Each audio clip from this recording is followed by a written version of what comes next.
Oui, effectivement, ils ont perdu à domicile 4-1 contre Auxerre, contre une belle équipe Auxerre. Après, vous savez, comme moi, chaque match a sa vérité. Nous c'est notre première à domicile après ce match nul contre Concarneau. Je sais, je connais l'attente qu'il y a pour ce premier match ici. On en est tous conscients, on le sait. Voilà. Vous allez faire ce premier galop domicile sur une pelouse dans un état aléatoire. On ne va pas se le cacher, on est allé la voir, elle n'est pas encore très très bien. Quelle influence ça va avoir sur votre façon d'aborder le match, le fait que ce soit sur une pelouse qui n'est pas encore très optimale? Déjà, la pelouse, elle est un peu mieux qu'il y a 15 jours contre Vérone. Donc, en fait, il y a eu un travail de fait depuis ce temps. Alors, effectivement, c'est pas, ça peut être encore mieux. Mais bon, les choses se sont améliorées. Donc, j'espère qu'ils vont s'améliorer à nouveau dans le temps. Après, c'est pas. Dire, on parle pas de ça. Nous, dire, on le sait suffisamment. On va pas se le répéter tous les jours. On va pas se servir aussi de ça. En fait, nous, on est dans la préparation du match. L'adversaire, nous-mêmes, comment on va se comporter, comment on va évoluer, voilà, en fait, les vraies questions, c'est celle-ci. Dire l'état de la pelouse passe au second plan. Cette rencontre, vous avez un groupe assez complet. Mm. Il y a forcément des interrogations, des questions sur quel 11 et quelle Mm. mesure vous devez prendre. Bah, vous avez des interrogations et des questions, et moi aussi. Donc comme ça, on est sur la même longueur d'onde. Oui, effectivement, j'ai l'effectif au complet à ma disposition aujourd'hui. Il y a des joueurs qui ont gagné une semaine de travail supplémentaire, qui n'étaient pas encore prêts. Donc voilà, ça me donne la possibilité de voir différents choix. Je ferai mes choix demain. Vous verrez comme tout le monde demain. Justement, on va un petit peu insister sur la charnière centrale. Est-ce que vous êtes satisfait de l'association Bonner-Dramé? On sait que c'est un peu, voilà, un peu du bricolage du fait des circonstances. Est-ce que vous seriez enclin à donner la chance à Bayemba ou à Ludi Wangeo qui était dans le groupe la semaine dernière pour commencer demain? Ça, c'est vos solutions. Il y en a peut-être une troisième ou une quatrième que vous connaissez peut-être pas. Mais je vous signale quand même qu'on n'a pas pris de but contre Concarneau. Même si parfois on a passé des moments un peu difficiles et compliqués. Voilà, vous verrez demain. Je veux dire, il y a comme d'autres joueurs. Mbaye, Lou, effectivement, sont à ma disposition aujourd'hui. Voilà, ça me donne d'autres solutions, d'autres possibilités. Vous savez, il y a beaucoup de réflexions en ce moment. Même si on est qu'en début de saison, on ne connaît pas encore bien toutes les équipes, à quoi s'attendre avec Valenciennes? Alors, ils ont changé d'entraîneur. Ils ont pris un jeune entraîneur qui faisait partie du staff à Lille avec Christophe Galtier. On voit bien il a des principes de jeu. On a regardé leur match de préparation. On a regardé effectivement aussi le match d'Auxerre, bien sûr. Des options de jeu avec du pressing constant. Une équipe qui va relativement assez haut sur le terrain, qui a une recherche de vouloir ressortir proprement derrière. On voit bien qu'il y a une idée derrière tout ça. Mais comme beaucoup d'équipes en début de championnat, il y a toujours des interrogations et les équipes ne sont pas toujours tout à fait prêtes parce que soit c'est l'effectif ou soit la préparation. Bon, il y a différents éléments qui font que, mais bon, on voit que c'est cohérent et qu'il y a quelque chose en fait, il y a quelque chose d'établi dans leur équipe. Coach, à quel point vous êtes contrarié, vous l'avez déjà dit, de jouer à 4 derrière? Qu'est-ce que ça provoque Que je suis contrarié, mais pourquoi vous dites que je suis contrarié? En fait, je comprends pas ça. Les entraîneurs, on n'est jamais contrarié, vous savez. Euh, je ne sais pas si c'est la contrariété, mais en fait, la place d'un entraîneur aujourd'hui, vous êtes obligé de vous adapter par rapport à ce que vous avez à votre disposition. Et la réflexion par rapport aux joueurs que vous avez à votre disposition, c'est essayer de trouver la meilleure formule du moment. Et comme vous êtes en début de saison et comme les choses ne sont pas encore totalement établies sur les effectifs et sur les qualités, les méformes ou la préparation, bon, il y a plein de choses, bah, vous essayez de trouver la meilleure formule du moment. Après, c'est souvent le temps qui fait qu'on va trouver la formule. Donc j'ai considéré que de jouer à 4 ces derniers temps était la meilleure solution pour tout le monde, que ce soit sur l'aspect défensif et que ce soit sur l'aspect offensif. Parce que vous ne parlez que de l'aspect défensif. Je trouve qu'on avait un potentiel et qu'on a un potentiel offensif aussi intéressant. Donc je voulais le mettre aussi en avant.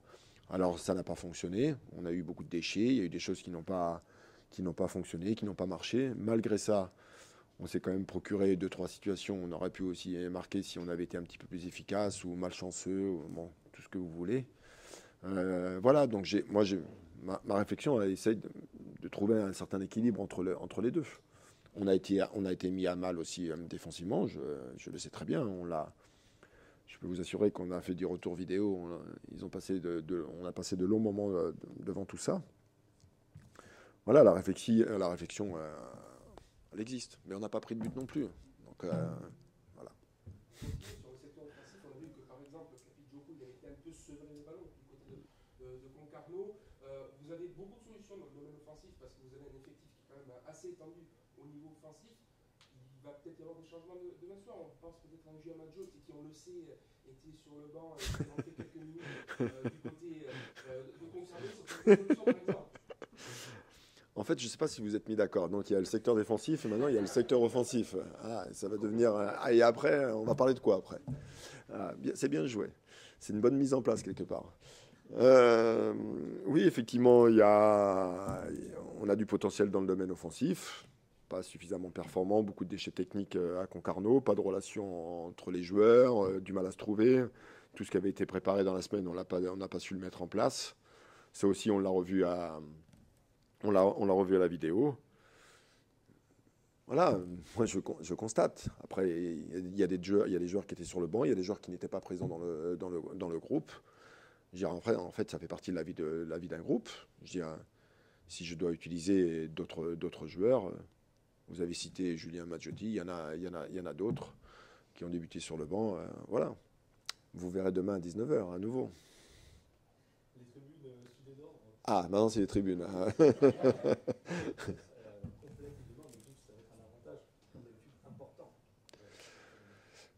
Oui, on m'a fait part depuis hier que pratiquement à 12 000 demain, cette première à Furiani.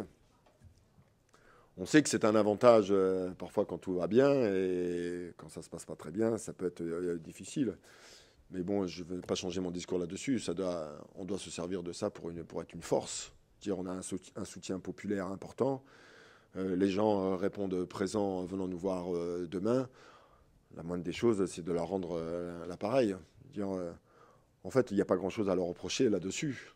Parce que les supporters, les gens, ils viennent nous voir, ils se déplacent. Et parfois même de très très loin. Donc, et on les remerciera jamais assez. Donc je sais que demain le stade sera plein, il y aura beaucoup de monde.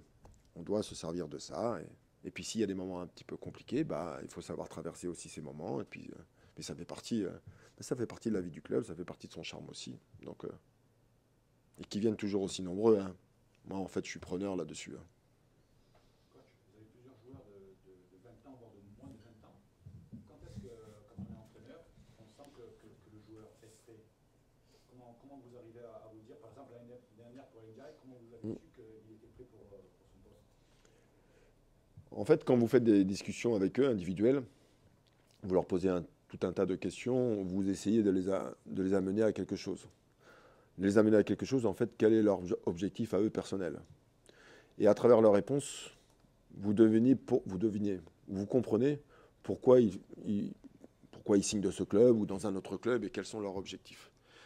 Et un garçon comme Abdou, c'est un très bon exemple. Malgré son jeune âge, il dégageait beaucoup de maturité déjà dans sa réflexion. Donc quand il y a beaucoup de mature dans la réflexion, moi je considère qu'il y a une forme de mature sur le terrain. Il sait pourquoi il est là.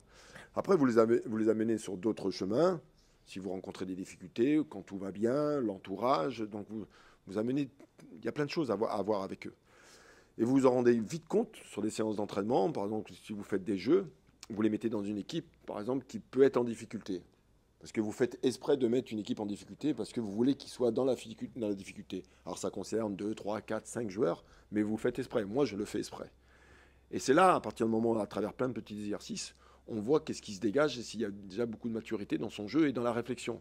Donc on les met en difficulté, en situation pas d'échec, mais il faut qu'ils se remettent en cause, il faut que ça aille un petit peu plus loin. Et là, on a des réponses. Et parfois, des jeunes joueurs, on n'a pas ces réponses. parce qu'ils sont dans une forme de confort, donc on va les mettre dans une difficulté, et ils ne sont pas capables d'affronter la difficulté à travers qu'une séance d'entraînement.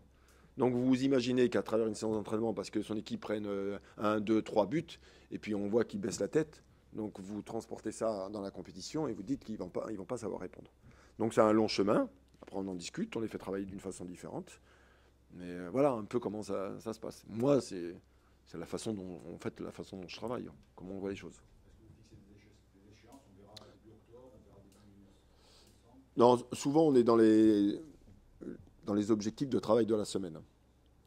Par exemple, la semaine dernière, j'avais de jeunes joueurs qui, pour moi, n'étaient pas dans l'état d'esprit, parce qu'ils étaient dans l'esprit de travail, parce qu'il y a un bon état d'esprit de travail.